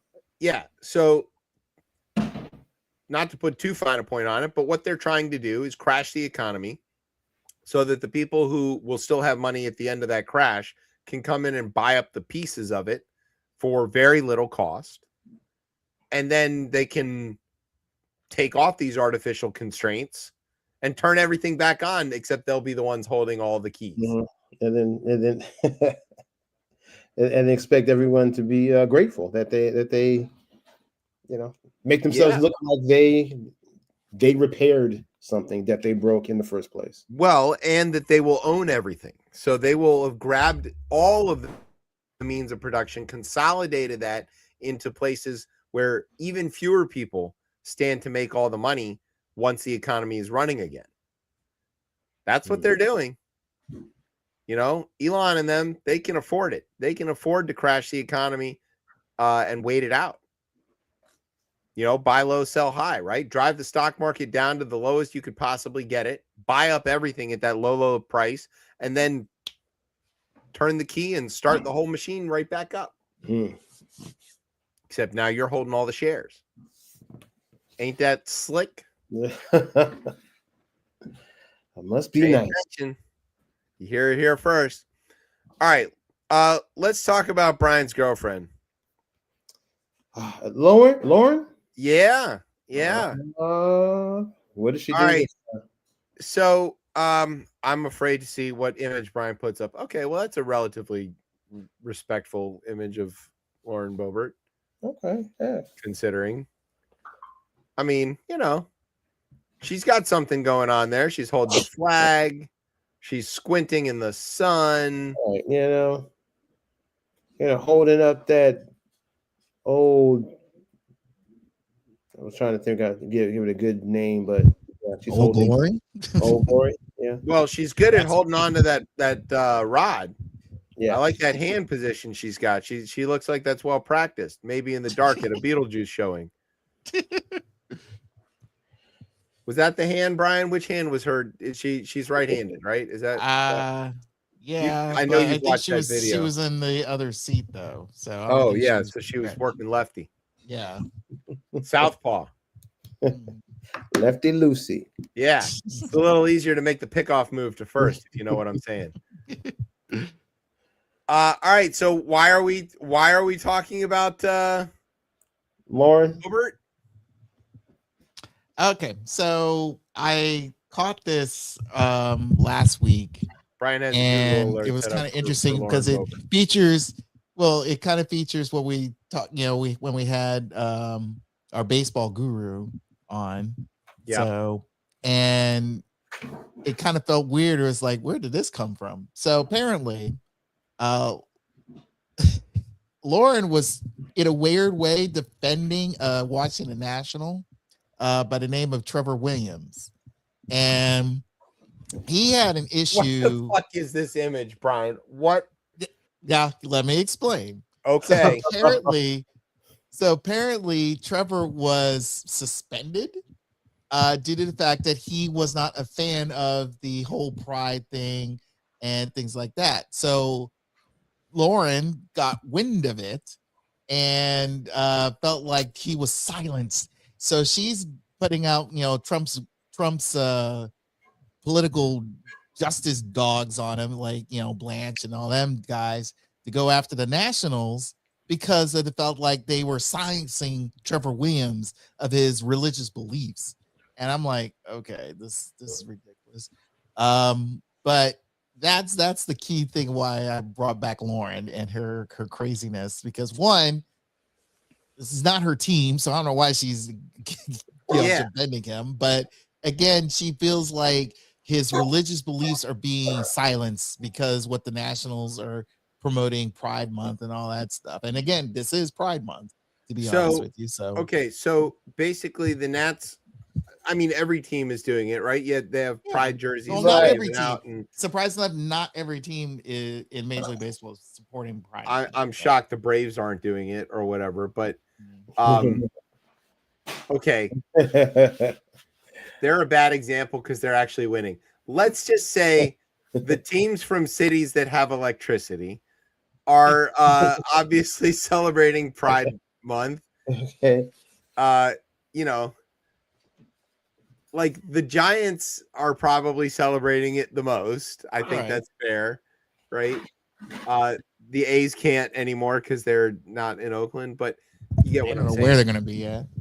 Yeah, we don't know. Where are they playing? Are they just playing on some ethereal plane? No, now they're in Sacramento. Yeah, but now, side note, there is a major league bid to get an expansion team there, which I don't see it, but okay. In Sacramento? In Sacramento. Why? They feel like the Kings have sparked their, sparked the interest of being a Major League Baseball city, which I don't give a shit. But aren't the A's playing in some like commandeered minor league ballpark at the moment? Yep. Yeah. Okay. So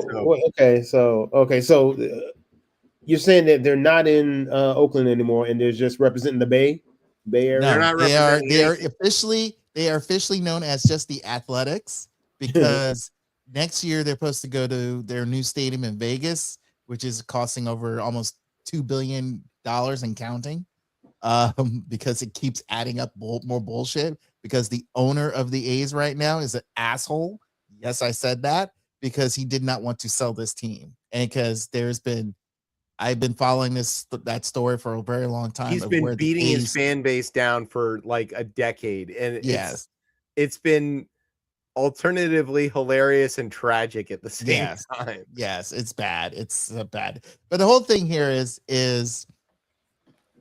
since, like I said, we're in Pride Month and stuff like that, and it's interesting enough to where, quote unquote, religion against those who are, living an alternative lifestyle with their sexual preference it's just getting redundant and mundane and stupid. It's like, look, I get it. The issue that Trevor Williams here is like religiously opposed to the Nats celebrating Pride. Yeah. And so then Boebert wants Harmeet Dillon, who is the head of the Civil Rights Division at DOJ, to investigate if the Nats are discriminating against Williams by celebrating Pride. Yeah. So basically, they pulled another Uno reverse. It's another. Right. It's another. Right. Too much. Yeah. Dude, it's like, hey, we got a card here. We want to, our man is being discriminated. It's like, how? Oh my Does God. Trevor Williams think that if they put a rainbow flag on the stadium that it'll turn him gay? I don't know. Because he's been on so many different teams with different colors. Shoot, why not? He's support. Yeah, He at has this his point. own personal rainbow flag. Also, with his I'd never jerseys. heard of him until this, so he can't be that good. No, he's been on like 5 different teams. And how did James O'Keefe get into this story? Just That son of a bitch. Yep. I guess he recorded somebody on the team saying something. Mm-hmm. Saying the team does not include picture Trevor Williams in certain social media promotions. Yeah, a lot of the promotion stuff like that because of his beliefs against gay pride and all that stuff. Has And, of course, the O'Keefe or promotion. Bobert considered that they don't put Trevor Williams on the front of their promotion stuff because he's not that good? Bingo. Like, you know who's on the front of all the Nats stuff? Wood. Mm-hmm. You know why? Because he's good. Yeah. He's good at baseball. He's on the All-Star ballots. Right. Who the fuck is Trevor Williams?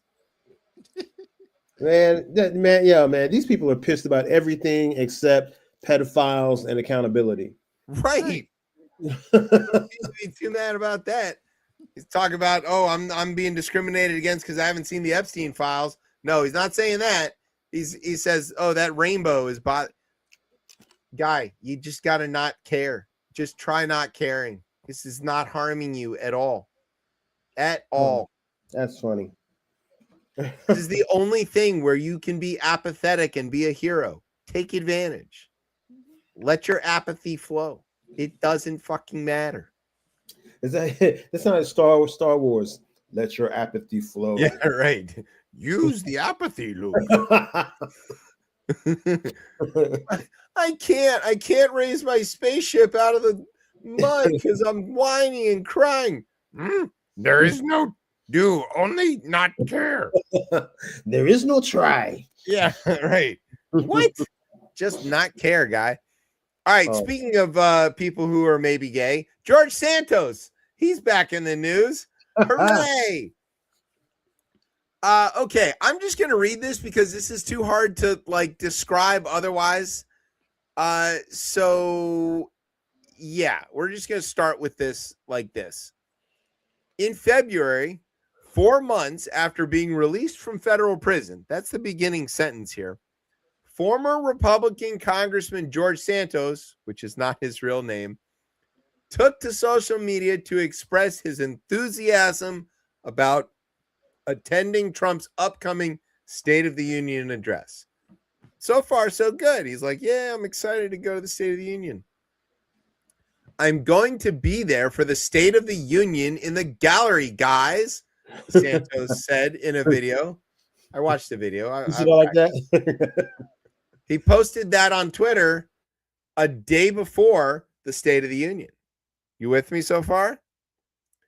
At the time, traders on the prediction market Kalshi, see, we were alluding to this earlier, were placing millions of dollars worth of bets on who would attend the State of the Union, which, pause, isn't a thing you should be allowed to bet on. That's stupid. Not because it's like bad or illegal or whatever. It's stupid. Don't do that. Santos's video confirming his president sent odds soaring. So everybody was like, oh, I'm going to bet that George is going to show up at the State of the Union. And a reason I think that is because I saw him say that. Tracking? Then he didn't show up. Oh, we had a scheduling conflict, or he got sick, or maybe he wasn't good, right? Okay, this is what he posted on Twitter. Watching State of the Union from an airport TV was not part of the plan. FML. Okay. And he posted that message as Trump was speaking, making those same odds in the Kalshi market plummet. So if you had bet he wasn't showing up, you were about to make a bunch of money. What he didn't say is that he had, in fact, bet on him not showing up. On the same thing. Yo. Yes. No way. According No to 3 way. people with direct knowledge of his trades who were not authorized to speak publicly, they say Santos misled the public and turned a profit based on the deception in the tens of thousands of dollars. Well played. Well played. Now, Kalshi detected his trades and froze his account and referred the case to the Commodity Futures Trading Commission and the Department of Justice, both of which opened investigations into Santos, according to 2 people familiar with the investigation who are not authorized to speak publicly. However, Santos has already been pardoned by the president once. So, you know, NPR called him and was like, hey, you got a comment? He goes, oh, that's news to me. I didn't know that there was a probe underway. Or he knew and he's lying because that's what he does. How about Short that? I'm not saying yes. I'm not saying no when NPR questioned whether he had a Kalshi account. That's not the answer you need to give, guy. It's not good. He went on to say that the co-founder of Kalshi, Luana Lopez Lara, is a, quote, fellow Brazilian whom he personally knows. Remember, one of the backstories he told is that he's from Brazil. We don't know if that's true because we don't know if any of the things that he says are true. He said he would call her to get to the bottom of whether an investigation had been launched. Okay. Santos promised to update NPR on how the call went, but he did not respond to any follow-up messages. I'm shocked. This sounds about right. The person familiar with Kalshi's investigation said Santos, the son of Brazilian immigrants, does not know Lara, a Brazilian American. So he was lying again. He was lying again. Yep. Kalshi reached out to Santos to interview him as part of the investigation, but he has dodged those requests, according to the very same person. In a post on Twitter on Thursday, Santos said, quote, my legal team is in contact with the DOJ to see what's going on, calling the insider trading accusation preposterous. It's a big word for that guy. Preposterous. Preposterous. There's nothing preposterous about a well-dressed rhinoceros. As we all learned from PBS. Yeah, and so then like we know that Santos is a big liar. He said he played volleyball at some college. He didn't attend. He claimed that he was Jewish and the son of Holocaust survivors, which wasn't true. He stole a bunch of money from a bunch of people. He said that he was working at the South Tower of the Trade Center when the September 11th attacks happened. That was not true. Let's see. What else did he say? He said a lot of stuff that's not true. I mean, not any of it's true. So is he going to jail? No. He's going to get pardoned? Or they're just going to bury it or what? I mean, insider trading is becoming increasingly, it's very popular right about now. Yeah, it's very popular, especially in Congress. Yeah. It's kind of like lemonade. It was a popular drink, and it still is. So I want to say, I don't think he's going to get. He might get a slap on the wrist. Boom. That's it. I hear he's into that. So we'll see how that goes. Well, all right. You've wasted another perfectly good 2 hours listening to us talk about stuff. So even though I haven't written the outro, we've come to the end of the show. Hooray. We're early, Brian. You're going to be so excited. He's so excited. He's kind of unfortunate. Tez will miss out on that. I know. Tez is never going to believe it. Well, we'll hope his captors play him this episode tomorrow when we post it as a podcast. Then he can tell everybody, hey, they ended on time. All right, so now we've come to the end of the show, which means we want to say thank you so much to Patrick for hanging out with us. Pat, thank you so much. No, thank you for having me, man. I enjoy hanging out with you guys always. We love having you around. And say thank you to our radio partners, Stitcher, Google, Pandora, Spotify, iHeartRadio. Who knows at this point? whoever it is in rural northeastern Michigan who downloaded 300 and some odd episodes of our show. Thank you. We appreciate that. Yeah, going back, way back to the 2018 years or something. I'm a little concerned what they're going to plan to do with it, but okay. I believe they're building a ChipChat bot, and that's what we need. Is we need an AI that is me.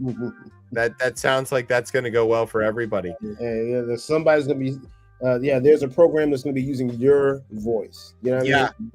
Your likeness, your voice. So yeah, I hear the North Koreans are going to use it to torture their victims. All right. We also want to say thank you to NOTN for keeping us on for another week, possibly. Don't know, haven't checked. Thank you to our home on the interwebs, coplaymedia.com. And thanks, as always, to our family here at Ripped and Beltway Radio for making us sound as smooth as George Santos's explanation on his Kalshi bets. All right. Where can everybody find you and all of your goings on the social medias there, Pat? Just look for me on IG at Black Picasso's Gallery. Black Picasso's Gallery. There you go. All right. And you can find me and the show on the Twitter at ChipChatRR. You can find us on Facebook or Instagram at Ripped ChipChat, all one word. Stay tuned for some updates about the Ripped Radio charity event. There's going to be like a big 20, pledge-a-thon or whatever. We've done this a few times back in the old days on Rip Radio. We're looking forward to contributing and being part of that too. So stay tuned for updates on that. You might catch us at a different hour. You never know. And then you can find us every Thursday night here at 9:30, except I think we're off for the next 3 weeks. Are we off for the next 3 weeks, Brian? Is that right? We won't be back until the 25th. There you go. We'll be back on the 25th, but most weeks you can find us here at 9:30 on Beltway Radio and Beyond on Thursdays. I'm Chip. That's Patrick. Brian's in the background somewhere. You've been listening to Chip Chat on Beltway Radio and Beyond. Bow. Street balls. Radio host, I hope you enjoy what we promote.